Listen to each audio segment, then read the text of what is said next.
Good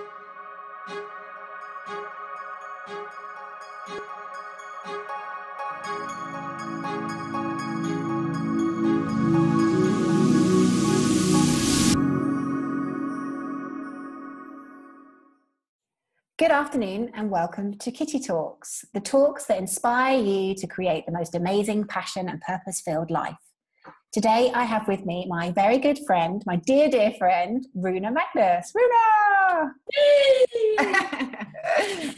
How are you, my darling? Oh, I'm so good. I'm so good. It's a beautiful day here in Iceland, and I'm excited for the things that are happening in my life. Looking forward and very, very deeply grateful for the things that I had in my past. So I'm in a good space.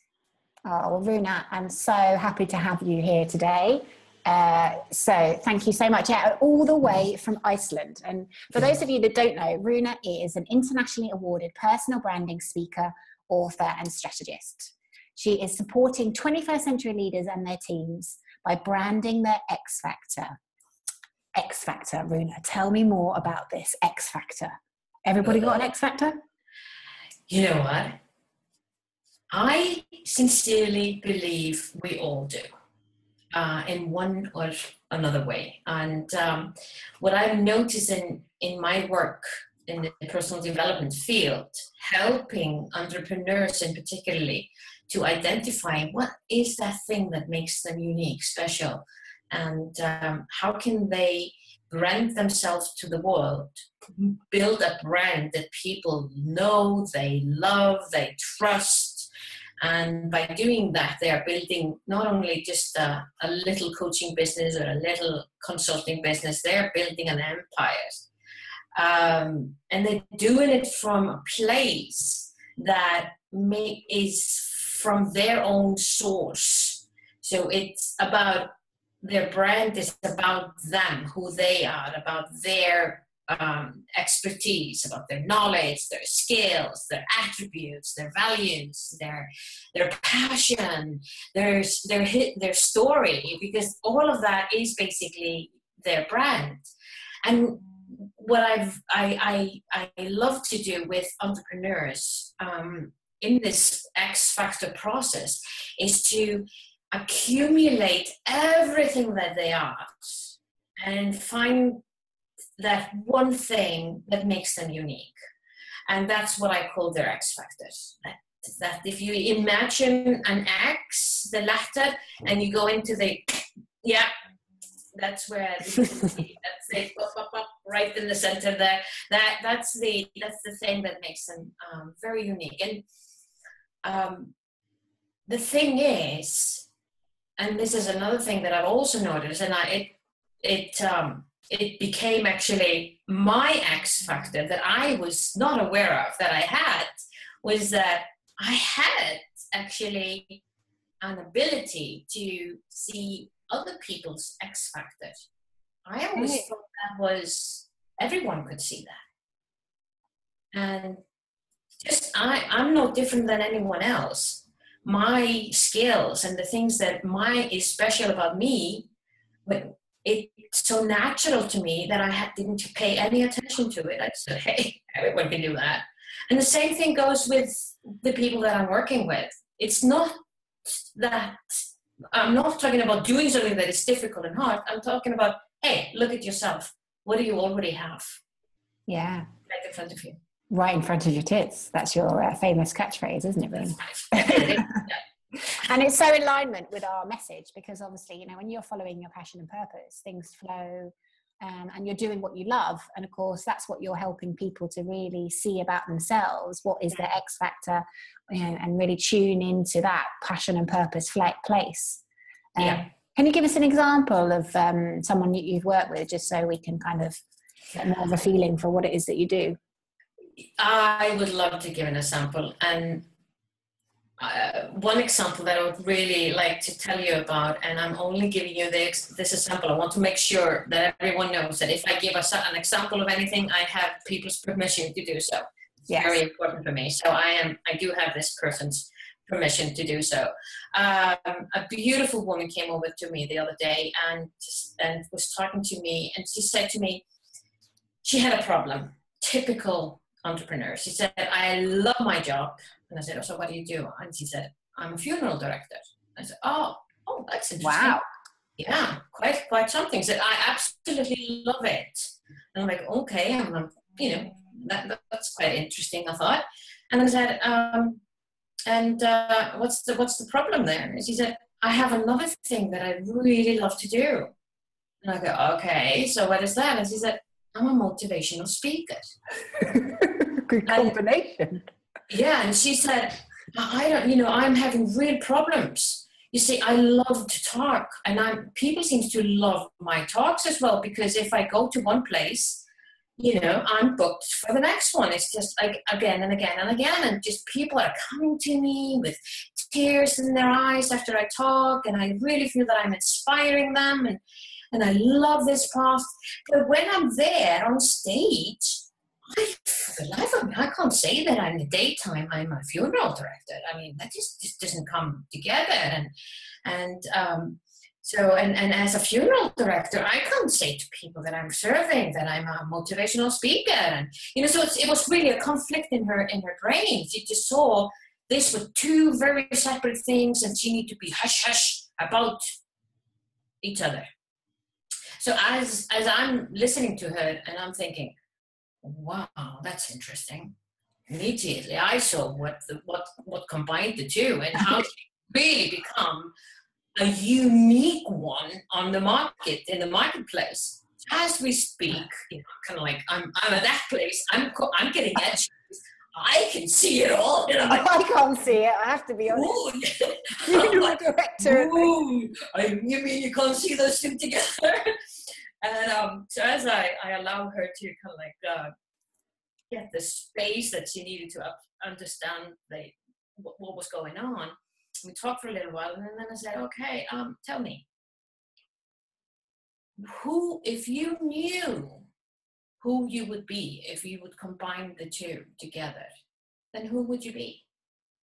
And it was so beautiful. I work a lot online, so I'm just watching the screen and watching people's facial expression, and there was this beautiful quietness, as I could see her on her face. She was thinking about this question, and then all of a sudden I see her face just transform, and she goes, oh my God, I'm the motivational funeral director. and I'm like, yeah, that's exactly what I was thinking. That's an interesting brand. Isn't that an interesting brand? And she took it all the way. And talking about differentiating to yourself in the marketplace. How do you, I'm sorry, you're going to have to elaborate for me. Like, how do you make that attractive? What she does additionally and what makes her funeral services so unique is that she specializes in helping people who know that they don't have much left in their families to live their lives to the fullest. Oh, wow. Okay. And she helps them plan the funeral and the celebration of their life in the space that they would like it to be. So she is bringing if you think about it, dying is just as, that happens just as easily and as normally as birth. And what she is doing, she's just standing out from the crowd, being who she really is, and offering those two services as one. And actually that's really beautiful. I remember going to a funeral of a family relative, and the speech that they gave was really upbeat, and just, you really saw the best of that person. Yeah. So yeah, that's a beautiful thing. And as a motivational speaker, see now from this angle, she can talk about all the experience and all the stories and inspirational stories of what people have done that are linked to her clients in the funeral business. And that doesn't it make us want to live our lives to the fullest? Yeah, totally. So that when you get to that stage, people say good things about you. and somehow we all know that we're going to die one day, but none of us think that it's, you know, it's not going to happen unless you have, you know, you have some sort of a diagnosis that you're starting to believe that this is, you're coming to the end of it. But nevertheless, it's kind of like she is inspiring people to live the life to the fullest, and she's telling stories of how people have done that, even coming to the place in their lives that they know that there's a very short time left. Mm. Yeah, beautiful. So that is her X factor.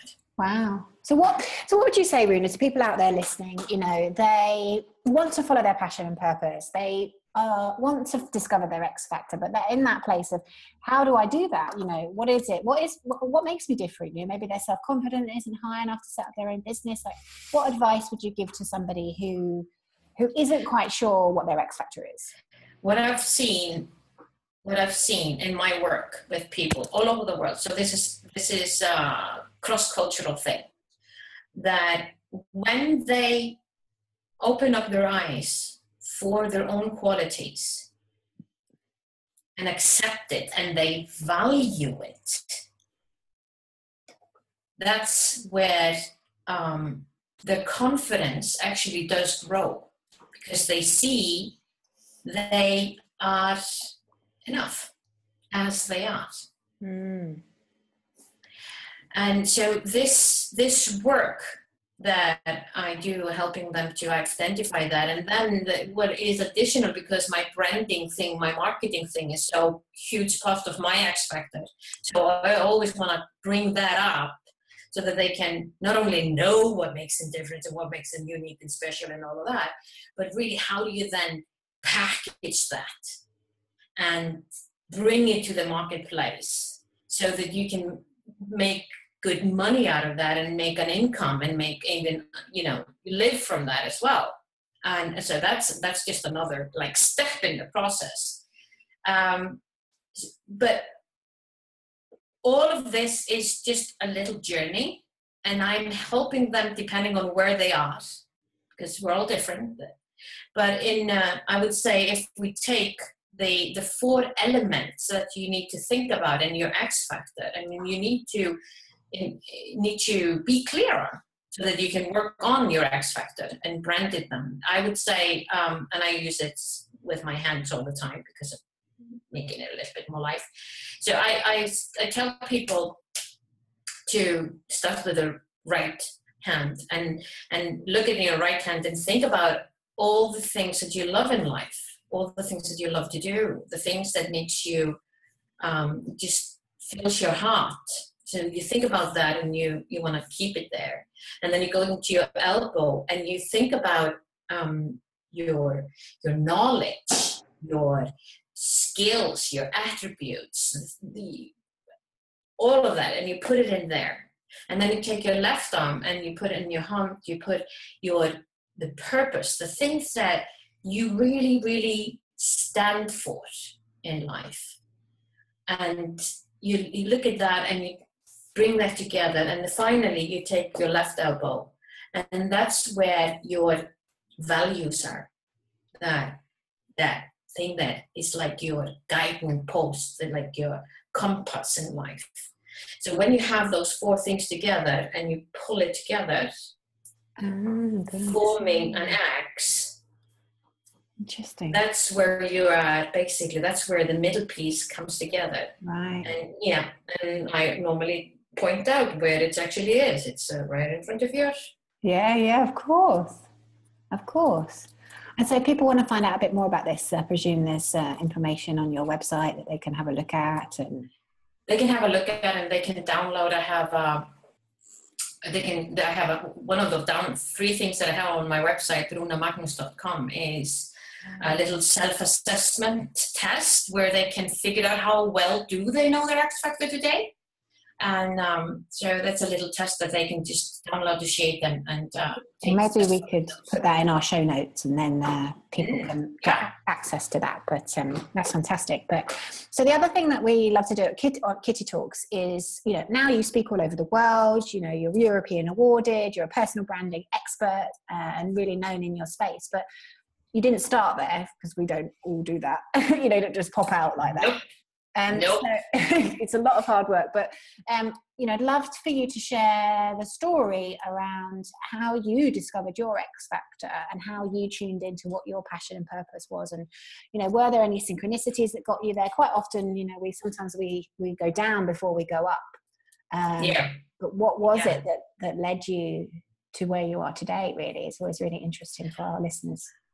There are a couple of points in my life that I now see joining the dots that had a huge impact in my life. So I think that somewhere down the line, very young at age, I had made that conscious choice that I was going to be independent and that I was going to live my life of freedom. That's something that is really, really attached to me. And so I've, from the age of 27, I've had my own business. I wasn't doing what I absolutely love to do. I was more in the space of, I have to do this.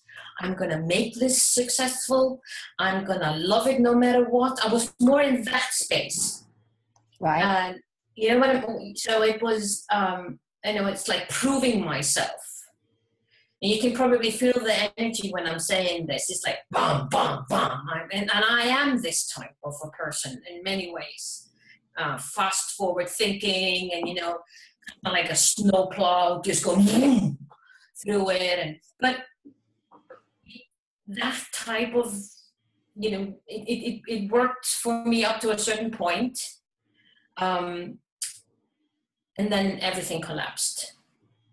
And I found myself one day, a single mom with 2 children. And because of my mentality, of course, I didn't want to admit that I was a single mom. I was an independent mom. Mm-hmm. Yes. So weakness was not allowed. That was my... Yeah, I can relate to that one. Yeah. No crying, that's weak. Oh, that's weak, exactly. And I was running my wholesale business at the time. I remember going to work. I remember actually those days when I would wake up at 5:30 in the morning. I would go to the gym. I would be back before my kids got up so that I would take them to school, get their lunches and everything, then drive to work till maybe 6, 7 in the evening. When I was home, then it was just to make dinner for them. Of course, they had been alone during the daytime after they finished their school. This is like I was just running. And I remember saying, hey, I can do that. I can do that. I have it. I can do that. And then I remember one day I literally hit a wall. And I just stood there and thought, oh my God, I'm going to get cancer or something. I'm just going to ruin my life. And I won't be the mom here for my kids if I continue this way.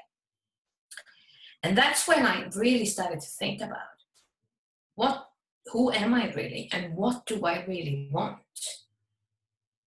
And this is where things really started to move for me, because as I moved, the universe started to move for me as well. And I was giving myself the space to move a little bit. And I saw that, I remember this time I was approached by businesses who wanted to merge with my business. And this is where I thought, oh my God, no, I don't want this. I could be the CEO of this big organization that would be running this whole thing. They all wanted me to do it because, I was the one who was running the thing and had that energy. But I thought, no, I don't want that. So this is where everything I started to wind back step by step by step by step. And eventually I sold my wholesale business. And there was a little clause when I sold the business that said the buyers wanted to make sure that I wouldn't come and start something competitor, yeah. Yeah. So I looked at it as an opportunity to do something totally different. And that's where I stepped into the personal development world. Okay. And as I was learning how to become a coach, I got coaching from a really special coach. And she really helped me understand some of the things that I was resisting and how I was seeing life and how I was choosing to live life. This is, I think, is so interesting because I've always been this, like I said, I've always been this independent person. And I always had that, oh, it's really all up to me and I have to take the consequences, whether it's a right or a wrong. That was not the thing. I didn't go into being a victim or anything like that. I was just very basically straightforward. But what I didn't realize was that the effect that I had on other people as I was just snowplowing through them. Mm.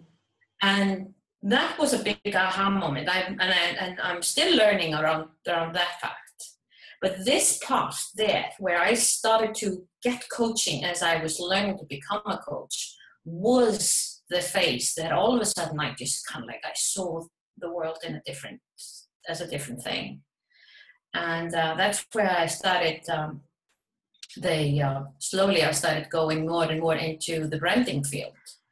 The last bit that really had huge impact on me was when Iceland, then the economic crash that happens in 2008, and Iceland, my home country, we felt really badly there.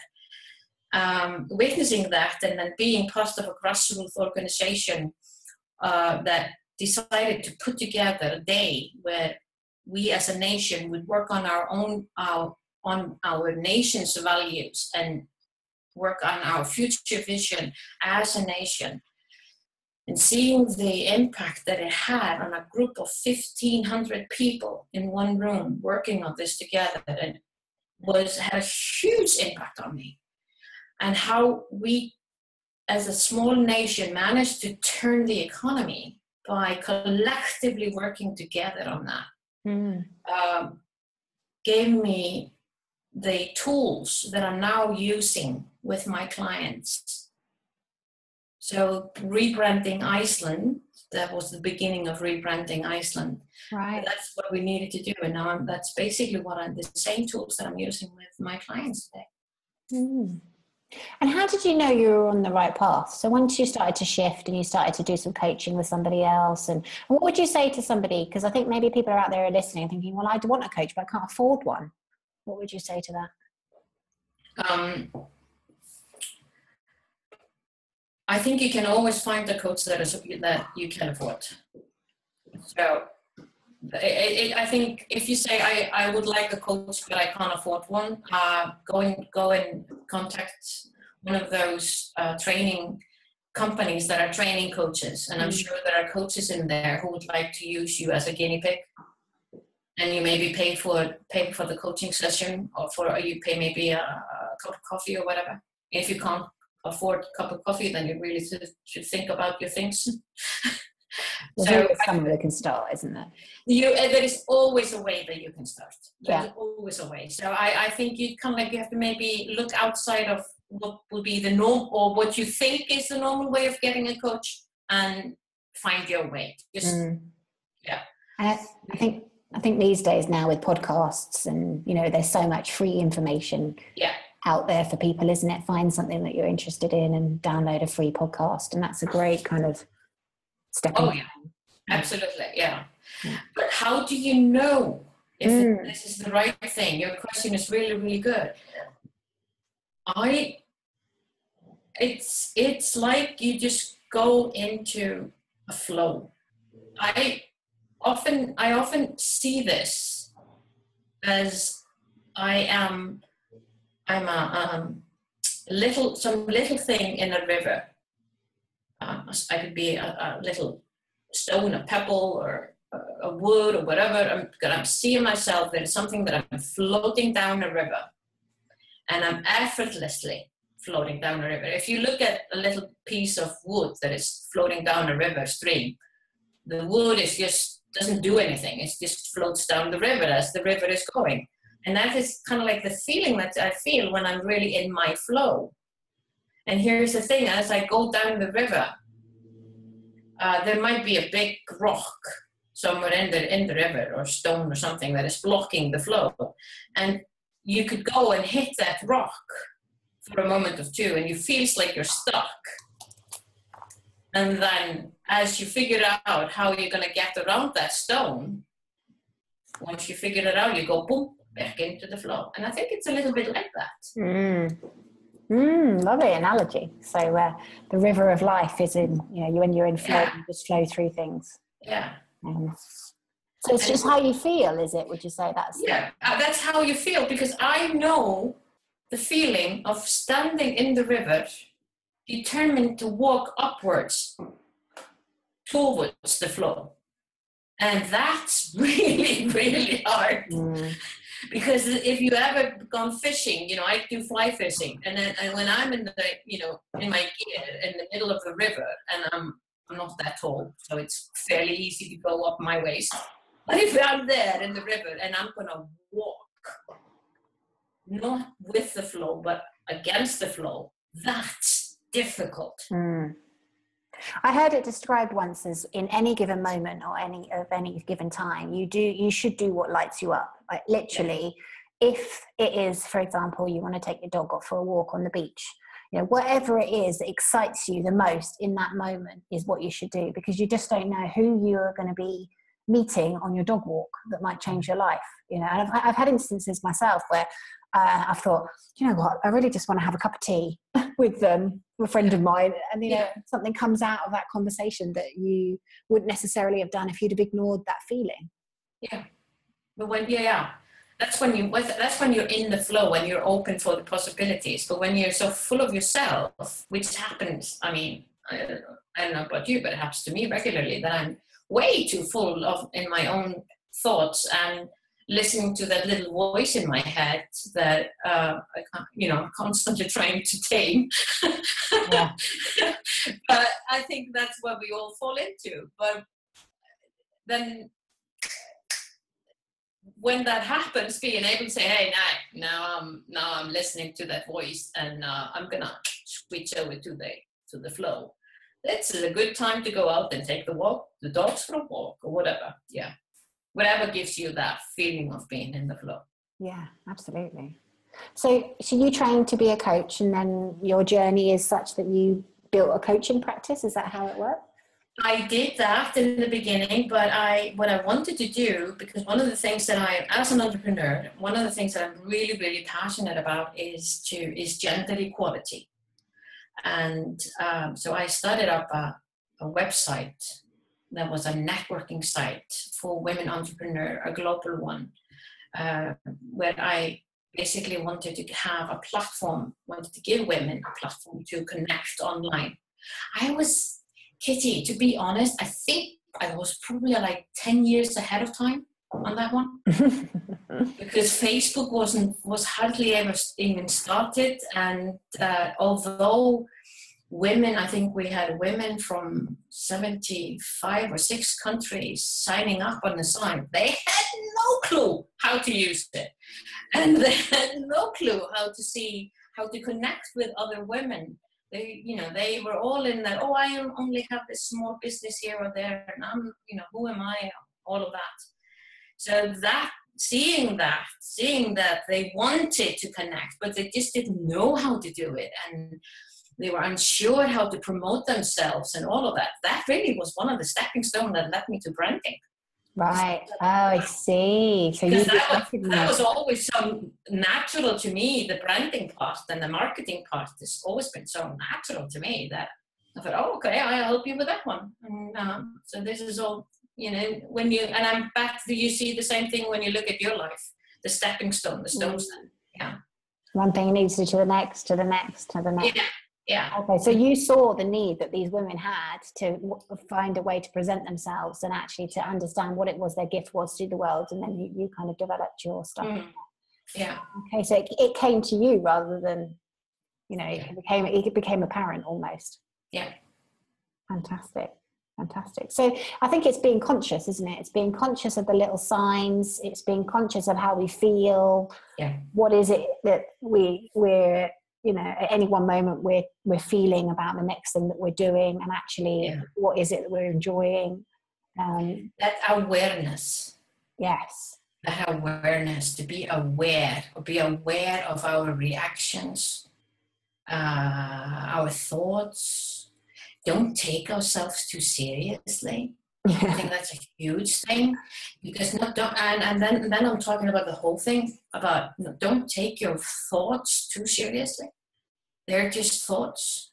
Well, that's a very good point. You know, we separate ourselves from our thoughts. Yeah. And observe. And observe and ask questions. Now, how's this thought serving me today? And what am I telling myself with my thoughts? Am I putting myself constantly down, or am I consciously looking at the things that I love and adore about me and putting my attention on that? So there are so many things that one can do, and I'm not saying it's easy, but what I'm more saying is you can do this. You can make that a habit to do that, just as so many of us have unfortunately made it a habit to do it in another way.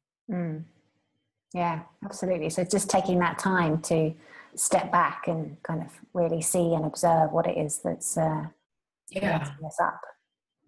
And here's the thing, another thing that I've learned in all this process, Kitty, is that I am just as grateful for the times that have been challenging and difficult in my life.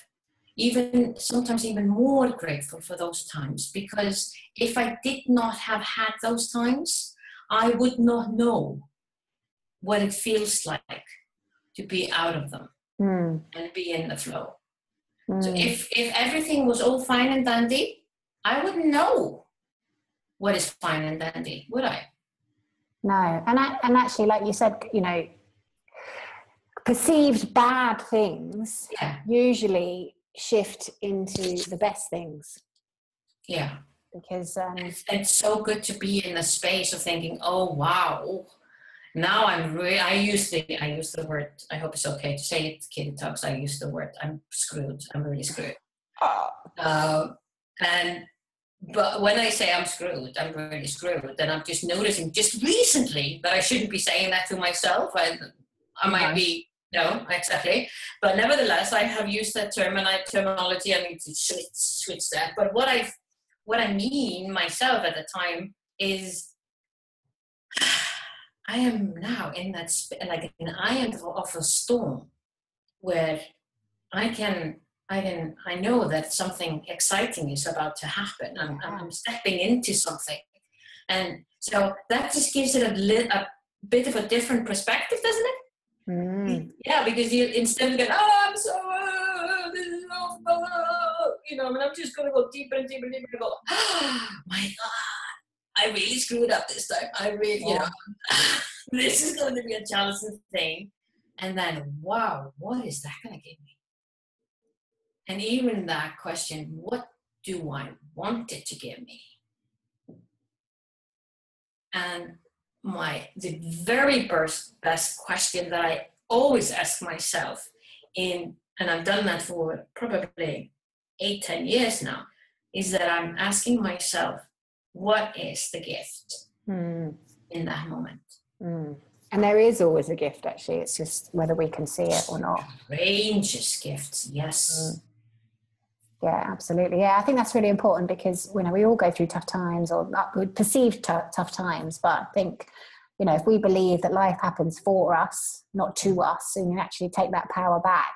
Because actually, I think, you know, when we're in that victim space of, oh, everything's happening to us, that's a negative place to be. But actually, if we believe that everything happening is for our greatest and highest good, totally shifts, doesn't it, what we get from the situation, basically. Good point. When we believe.